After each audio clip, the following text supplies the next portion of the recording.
భారతదేశం ప్రజలు ఎంత ముష్టిలో కక్కుర్తోలో మీరే చూడండి. ఇప్పుడు ఫ్రాన్స్ దేశం ఉంది, 100% జనాభాలో దగ్గర 80% మంది ట్యాక్స్ కడతారు.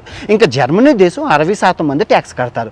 ఇంకా యూకే దేశం 60% మంది ట్యాక్స్ కడతారు.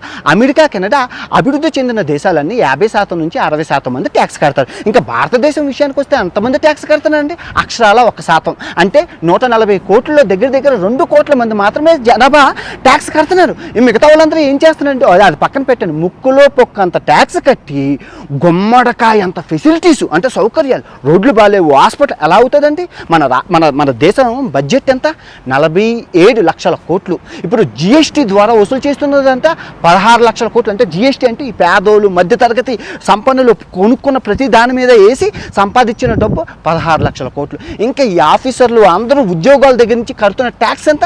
20 లక్షల కోట్లు. ఎంత అయిందండి? ఇంకా 17 లక్షల కోట్లు ప్రపంచ బ్యాంక్ నుంచి